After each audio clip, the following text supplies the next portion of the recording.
Alright, I think this build is probably one of my favorites to work with, honestly. Out of all the builds, I feel like this one just supports me the best. It is a strength faith build, focused on a lot of strength faith weapons and then using good support incantations like Golden Vow, Blessings Boon, and other cool things. So, yes, what is going on, YouTube? My name is Scrub the Tarnished.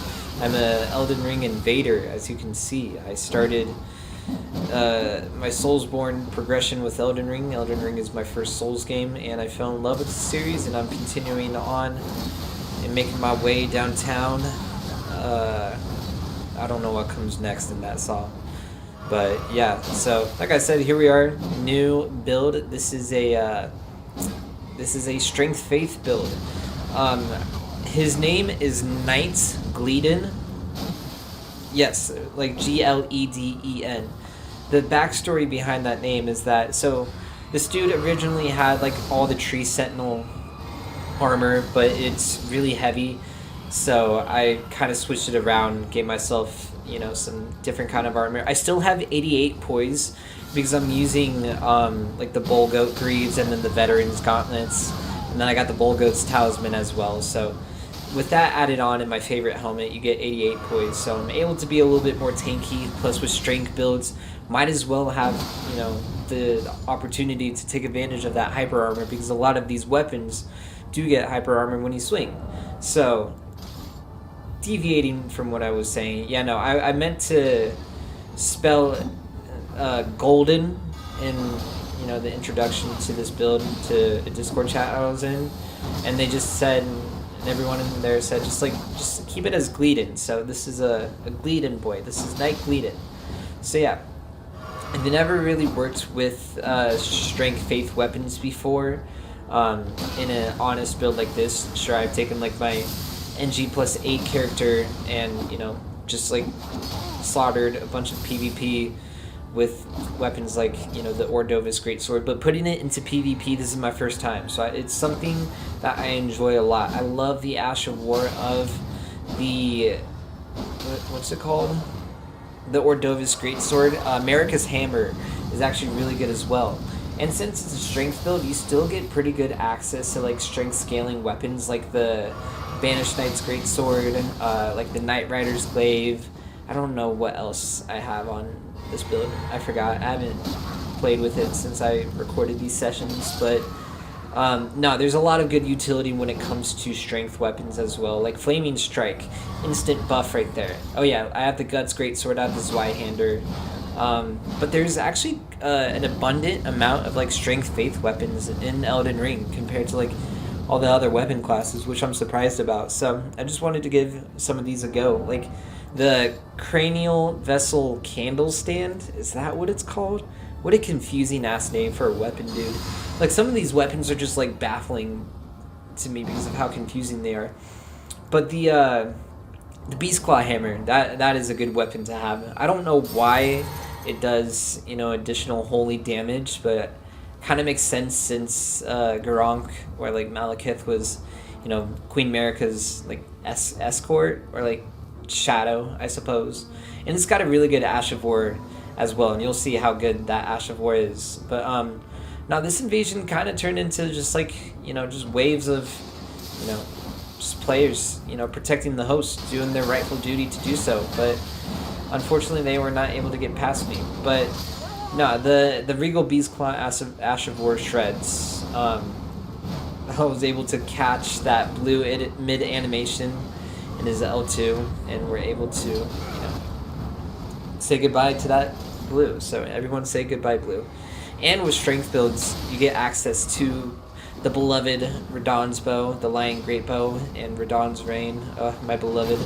Yes, I love great bows. I never really was a user of them until I started invading, and I understand the hype about them, to be honest. They're just amazing to have, especially with Golem Arrows. Oh my gosh, it's just like instant win.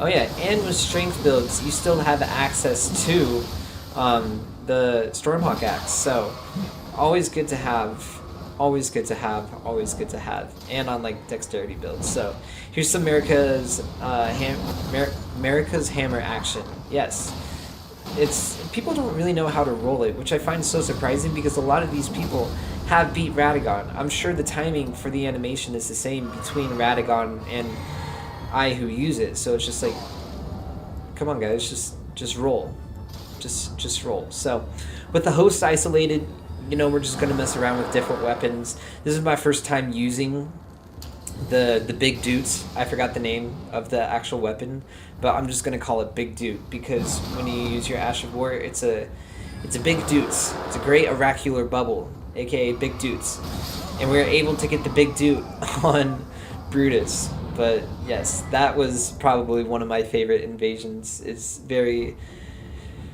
pleasing to kill 5 different people in one invasion and be the last one to stand. It's just so satisfying. But here we are in the Brace of the Halig Tree. Okay, so how do you all pronounce this? I say Elfael. Like, is it Elfael? I don't know. Like some of these places in Elden Ring don't make sense to me, but you know, you just gotta call it. It is what it is. You know, beauty is within the eye of the beholder or the reader, I suppose, in this circumstance. But yeah, so Ordovis's greatsword, its Ash of War, is benefited by Godfrey's icon, thematically fitting as well, since you know Godfrey was part of like the aspects of the Crucible or whatever that lore goes. But yeah, no, when you charge up that Ash of War with the Shard of Alexander and the Godfrey's icon, you can shred some people. And I like how that Ash of War can pancake players as well. So that was definitely worth the pancake as well. So we also have Siluria's Tree, which is a really good great spear. I love great spears, or like, is it heavy spears? I don't know.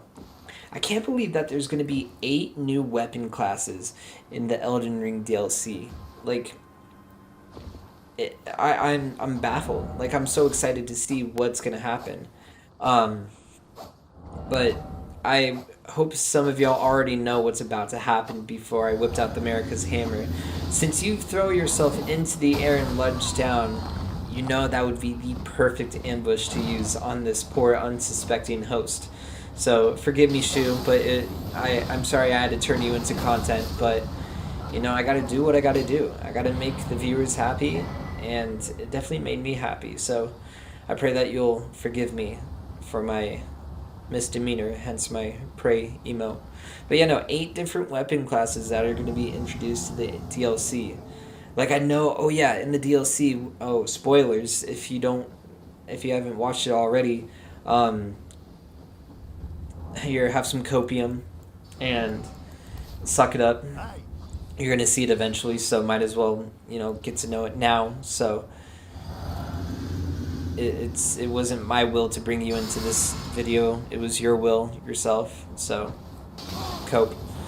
But no, like 8 different weapon classes, and it seems that there's like a holy twin blade that allows you to do that one attack the Crucible Knights do, where they, you know, spread their crucible wings and kind of like lunge at you. So I'm really excited to see how that's going to turn out. So like I've been saying, the thematics of the DLC are very much so, like, I wouldn't say unhinged, but a lot more just like dark compared to the base game. Like the base game seems so tame compared to what we've seen in the DLC trailer so far. And like, there's so many more scary looking enemies. Like, sure, the giant hands are kind of scary. Also, that's karma for that phantom teabagging me after you got the backstab on me. So that was satisfying. Sometimes you got to take advantage of the PvE that's around you in order to successfully win an invasion. So that's what I did. Golden, I mean, whatever this, the Crucible Halberd, whatever, Crucible Knight Halberd. The Golden Halberd? I don't know. I don't know why Golden Vow is the Ash of War that's stuck on it. I mean, sure, it's a very strong halberd when you have the right build to use it. Like 605 on a running R1. Like, I just deleted that guy. Either he must have been a source heal gamer, or it was just a really strong weapon to use. But going back to what I was saying, like, I'm excited to see kind of like that Crucible like flying attack in the DLC. And like it's very, I don't know, I get like a lot of Bloodborne and Sekiro vibes combined when it comes to the DLC. I said in another video, I dropped the ball and got the collector's edition, so you already know I spent $250 on that action figure and that soundtrack and that art book. It's gonna be worth it. I've never really got a collector's edition of anything before, but like, I'm in love with this game. I'm in love with this game. I have a tattoo of the Elden Ring on my right hand. Like, I'm not kidding you. I think it's kind of an unhealthy obsession. But we're gonna brush that under the rug. We're gonna pretend that, you know, I'm a totally healthy person. And I am, but we have our vices. Especially with those that like to try to hit out of hit stun, and that guy thought he could, you know, stun me in my attack, but I'm a strength faith build. I'm gonna hyper armor through your great sword. Come on, the more you know. But yeah, so here we are in like one of the best ganking spots, not for me, but for, you know, the gankers obviously. But because that guy dodged my attack, or that Ash of War, it still traveled and was able to hit the host, and it was a charged one as well.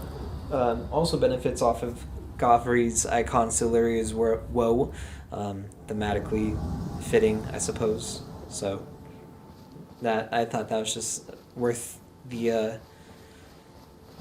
including into this video. Yeah, so here we are at Limgrave. We got a duo. These guys were actually really good. I was lucky enough to come in at the right time to give support to this red. And it was this invasion probably has to be like my favorite 2v2 I've had as an invader. And one thing I do like about faith, or like strength faith builds, is that you can provide, you know, support to your teammates as well. Like, I gave this guy the regen buff and gave him Golden Vow as well, just for me to throw a fan dagger at him, unfortunately. The lock-on system in this game is so weird, so forgive me, other red. But no, this 2v2 was very fun. These guys were pretty good in my opinion, so it's fun to have like a good challenging like 2v2 every now and then. And shout out my red as well. They were decently skilled. I think it was a pretty fair and balanced fight. Like, they had their means to support each other. Like, I saw the Phantom do like the rallying cry with that one halberd. I've never used it before. I don't really see a point to. All it is just an attack and defense buff. But yes, and with Ordovis's with the Ordovis L2, you get good hyper armor. For example, at the start of that too. And I just love pancaking people. There's just something so fun about pancaking people. But yeah, so this 2v2 actually kind of goes on for quite a while. There's like a moment where my teammate and I had to reset. Oh, I'm so sorry, teammate. I am so sorry. There's like a moment we gotta reset, you know, get our buffs on again, and they do the same. You know, it's nice to see like some civil, you know, fights like that, rather than people just trying to rush you and eliminate you as much as or as fast as you possibly can. I'm getting tired, so I'm gonna go to bed after this. Not gonna lie. If you haven't noticed already, this is an upgraded Great Spear, but it's not infused, and it doesn't have any Ash of War. It's just a plus 25 Great Spear, and I was stupid enough not to infuse it with anything. So go me. Big brain move, Scrub. And that's why I have named myself Scrub, because I do stupid things like that. But yeah, if someone's gonna spam fan daggers at you, knowing that you have an opportunity to get a heal off, just do it. There's most like, okay, I've been so good with the frost pots as of lately. I've been hitting those like crazy. I don't know how. It's just like, it's the one thing, it's the one projectile that I'm just like goated with. Otherwise, when it comes to like Giant Slam, take thee. Please don't take me. I'd rather not burn to a crisp. And what else? The Cannon of Hyma. Like, I can never arch those projectiles correctly. But Frostbot's not a problem. Call me freaking Kobe Bryant with that. R.I.P. Yeah, so this was our moment to get our buffs and regen going again, because it's going to be one of those fights that drag out for quite a while. But yeah, no, I've invaded this duo plenty more times, like in the future, or like following this recording. Like I was on a pure mage build, and these guys absolutely annihilated me. So I had to wait to get another red in as a mage, because sometimes you can't mage alone. You cannot mage alone. But yes, can you tell I've been getting better at my hard swaps? Also, I don't know what that item is right there. I wish I had the opportunity to grab it, but it's not the best time to do some tomfoolery like that. Like, we're in the middle of a good 2v2 right now, so we gotta make sure that we give our dedication to deleting these two players. But yeah, no. Shout out Ari and Ezra. They were good players, and shout out my red as well. They were also a good player. We managed to get rid of the Phantom, and you already know I had to bring out the Knight Rider Glaive and get the win as well. So good fight, you guys. That was my favorite 2v2 I've ever had. It was fun to have some clutch moments like that. So shout out that red as well. That was that invasion. Yeah. So, this is the last one. Here we are at Crumbling Faramzula with Finn the Killer.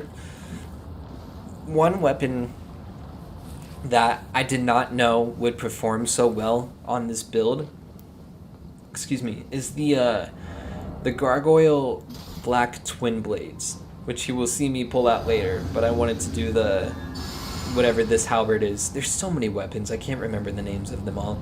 But with Golden Vow, it's a easy, like, 10, 15, I forgot the numbers. I honestly don't know the numbers of, like, all these buffs and stuff. It's just, it's a buff, and I'm like, ooh, buff. I am now strong. I am stronger. So therefore, I will use buff to make myself strong. My muscles are getting bigger because of this buff. So, kind of useless to put it away, because I don't know if you swap away from the weapon that has Golden Vow in it, you'll lose your buff as well, but that doesn't matter. We were able to get rid of the blue thanks to the PvP as well. But yeah, the Gargoyle's Black Twin Blades. Oh my goodness, it's actually so good. I mean, it kind of also makes sense because how I was able to delete Finn the Killer so quickly is because of Golden Vow, but like 520 with the running R2 is pretty crazy. So, I will definitely be coming back to this weapon when I use this build again. So, but yeah, gotta give the not bad and the. I tried using the duelist bow, but honestly, I just prefer the respectful bow. Just gotta make players feel like they're average at the game.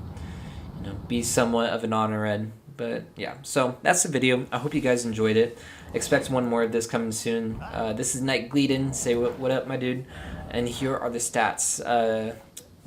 Good amount of endurance, 53 strength, 20 dex so I can wield great bows, and then 26 faith. Just enough so I can get those support incantations. And so here are the talismans. With strength weapons, you got to use the Great Jar Arsenal and other things as well to make sure you get that equip load boost. But no, that's pretty much all I got to say. I'll leave the stats down below as well. And I hope you guys enjoyed the video. Like, subscribe, leave a comment, recommend me builds to try. And I love you. Be good to yourselves. Get strong, and have faith like this guy. And I hope you enjoy it with whatever you're going to do after you're done watching this video, which is right about now.